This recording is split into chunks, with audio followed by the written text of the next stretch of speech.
Sir, किस तरह का एफिडेविट सीवरमैन से लिया जा रहा है? देखिए, जो सीवरेज से संबंधित कुछ इंसिडेंट अभी हाल में हुए हैं, जिसकी वजह से सबसे बड़ी बात तो ये होती है कि ये ना केवल एक honourable high court supreme court की जो डायरेक्शंस हैं कि किसी भी तरह का जो मैनुअल स्पेंजर्स या जो सीवरेज मैनहोल्स है उसमें किसी भी तरह की जो ह्यूमन एंट्री है वो बैंड है, बल्कि इससे ये भी होता है कि एक जान की कीमत, उसको हम नए शब्दों में व्यक्त कर सकते, वो खत्म हो जाती है। इसीलिए एक ये फैसला लिया गया कि डिपार्टमेंट तो इसके लिए रिस्पॉन्सिबल है ही। All the person from JEE to अब जितना भी ऊपर तक के अधिकारी हैं, पदाधिकारी हैं,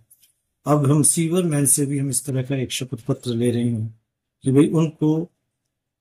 किसी भी स्पेसिफिक इमरजेंसी कंडीशंस के अतिरिक्त या छोड़ के पहली बात तो इसमें मैनहोल में एंट्री करनी ही नहीं है।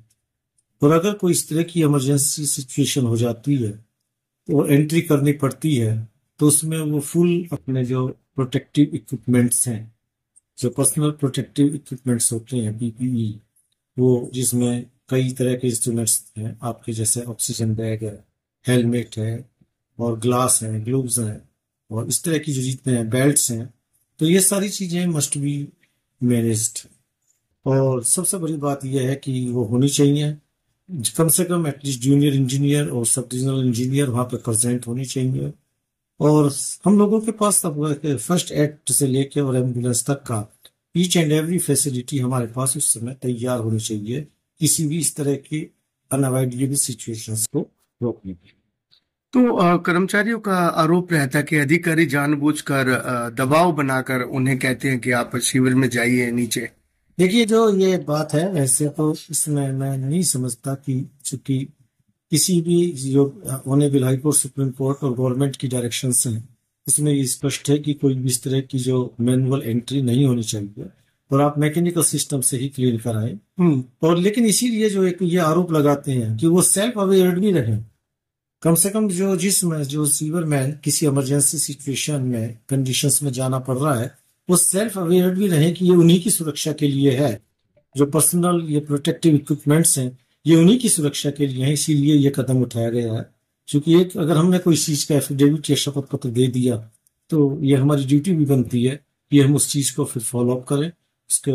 ऊपर हम खरे उतरें। तो इसीलिए ये एक बहुत ऐसा कदम है कि इसमें दोनों पक्षों की अवेयरनेस हो गई है। दोनों पक्ष जो है अब इस मामले में ज्यादा चौकन्ने रहेंगे और दोनों पक्ष इस मामले में अधिक सावधानी बरतेंगे, जिससे इसका डेफिनेटली फायदा होगा। सर, एक छोटा सा क्वेश्चन है, क्या जो ऐसी कैजुअलिटी होती है इसमें आपके डिपार्टमेंट की तरफ से या गवर्नमेंट की तरफ से कोई मुआवजे का प्रावधान है या कोई ऐसे लोगों के लिए कोई बीमे का प्रावधान रहता है? देखिए, ये जो बीमे वाला तो इंश्योरेंस वाला सिस्टम तो एक वो तो डेफिनेटली अलग होता ही है। उसमें तो जो कॉन्ट्रेक्चुअल या कोई एग्रीमेंट होता है या जिसमें आपका पीएफ या ईएसआई वगैरह जो दूसरे जो बेनिफिट है वो तो होते हैं। लेकिन इस मामले में सुप्रीम कोर्ट की अभी जो लेटेस्ट जो एक जजमेंट था उसमें ये स्पष्ट रूप से कहा गया है इस तरह की किसी भी कैजुअलिटी अगर ये हो जाती है तो उसमें एक specific amount, I think at present is 30 lakhs,